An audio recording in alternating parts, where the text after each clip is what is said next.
Un immense nuage de poussière et de débris a déferlé dans les rues du nord de Bangkok vendredi, tandis que des habitants paniqués fuyaient pour sauver leur vie après l'effondrement d'un gratte-ciel en construction, à la suite d'un puissant tremblement de terre. 81 travailleurs se sont retrouvés piégés sous les décombres de l'immeuble de 30 étages, et 3 décès ont été confirmés, a déclaré le vice-premier ministre Fintam Wechayachai vendredi après-midi. Le chantier de ce nouveau bâtiment gouvernemental de 30 étages s'est rapidement transformé en scène de catastrophe, des gens sautaient dans leurs voitures pour fuir, d'autres hurlaient en courant à pied.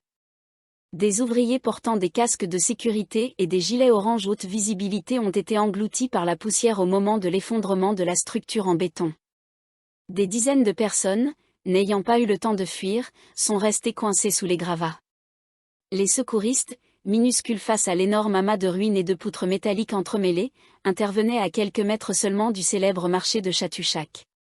Selon un rapport, environ 400 personnes, thaïlandaises et étrangères, travaillaient sur le chantier. Les blessés ont été transportés vers des hôpitaux à proximité. Le bâtiment était en construction sur un terrain de 11 rails, environ 1,76 hectares, sur Kamphaeng Phairod, destiné au bureau de l'auditeur général, selon Sutipon Buniti, auditeur général adjoint, présent sur les lieux. Le chantier de ce bâtiment, estimé à 2,1 milliards de bahts, avait débuté en 2020 et était terminé à 30%. La construction avait déjà atteint le dernier étage. L'entrepreneur principal du projet est ITD Krek, une coentreprise entre Italian Thai Development plc et China Railway numéro 1, Thaïlande. Les inspections relevaient d'un groupement entre PN Synchronise, WN Associate Group et KP Consultant and Management, a précisé M. Sutipon. Une illustration d'artiste montre l'apparence du bâtiment en construction pour le bureau de l'auditeur général à Bangkok. Fuite des travailleurs et des passants.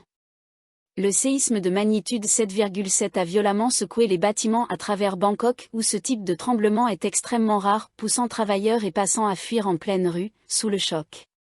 Au début, je pensais que j'étais malade, j'avais la tête qui tournait, j'allais m'évanouir. Puis j'ai vu les lanternes bouger, a raconté une employée de bureau ayant fui son immeuble. Une vidéo spectaculaire montre un hôtel de grande hauteur tremblant fortement, tandis que l'eau de sa piscine sur le toit déferle au-delà des bords du bâtiment.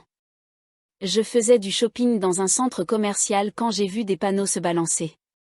J'ai couru dehors immédiatement, a déclaré Atapon Sukimnoa, un courtier. Je savais qu'il fallait que je rejoigne un espace ouvert, c'était instinctif. À Siam Square, des écoliers ont été terrorisés lorsque le séisme a secoué Siam Skep, un complexe qui abrite aussi des écoles de soutien scolaire. Certaines structures se sont effondrées et des fissures sont apparues dans les plafonds et les murs. Les enfants sont restés coincés à l'intérieur un moment, selon un post sur le compte X-Diez, mais ont tous été évacués en sécurité par la suite. À Klom Toa, des centaines de personnes ont été évacuées du Centre national de convention Queen Siriki, où se tenait la foire nationale du livre, après de fortes secousses. L'événement est désormais fermé au public, selon l'Association des éditeurs et libraires de Thaïlande. La première ministre Paetongtarn Shinawatra appelle la population au calme, alors que les autorités mettent en garde contre de possibles répliques après le tremblement de terre survenu au Myanmar, qui a secoué plusieurs régions de la Thaïlande, y compris Bangkok, vendredi. S'exprimant à l'issue d'une réunion d'urgence à Phuket où elle assistait à une conférence sur le tourisme, Madame Paetongtarn a demandé à la population de se tenir informée uniquement via les agences officielles afin d'éviter la désinformation et la panique. Elle a ajouté que la chaîne publique NBT avait été désignée comme le réseau officiel pour la diffusion des informations vérifiées. Madame Paetongtarn est retournée à Bangkok vendredi afin de continuer à suivre la situation et superviser la réponse gouvernementale au séisme. Le gouvernement n'a pas encore évalué l'ensemble des dégâts causés par la secousse qui a ébranlé de nombreux bâtiments dans les régions nord, nord-est et centre du pays. La perte la plus marquante reste l'effondrement du bâtiment en construction destiné au bureau de l'auditeur général.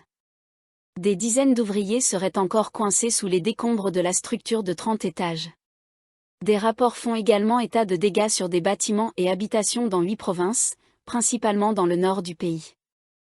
Le séisme de magnitude 7,7 a frappé Mandalay, au Myanmar, à 13h20. Il a été suivi d'au moins 6 répliques environ 2 heures plus tard, dont un tremblement de terre de magnitude 3,3 dans le district de Pai, province de Mae Hong Son, à 14h49. Selon le département météorologique, l'épicentre du séisme au Myanmar se situait à 326 km au nord-ouest du district de Phan-Mapha, dans la province de Mae Hong-son, et à environ 1100 km de Bangkok. Pas d'alerte au tsunami. La population est invitée à rester en alerte face aux répliques. Celles-ci ne seront peut-être pas très puissantes, mais elles peuvent tout de même causer des dégâts, a déclaré Pichison Batmak, directeur général du département des ressources minérales. Monsieur Pichi a écarté tout risque de tsunami, le séisme s'étant produit loin de la mer. Néanmoins, le gouverneur de Phuket, Sophon Suvanara, a demandé aux autorités locales de surveiller la situation de près afin de rassurer les résidents et les touristes sur l'île.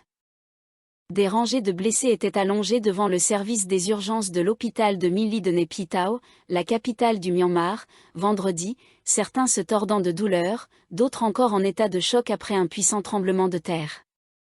Un flot de victimes affluait vers l'hôpital, certaines en voiture, d'autres en pick-up, ou encore transportées sur des brancards, le corps ensanglanté et recouvert de poussière. C'est une zone de prise en charge massive de blessés, a déclaré un responsable de l'hôpital, tout en repoussant les journalistes hors de la zone de traitement. L'hôpital lui-même a été touché par les terribles secousses, qui ont déformé les routes et fissuré le bitume alors que le sol tremblait violemment pendant une trentaine de secondes.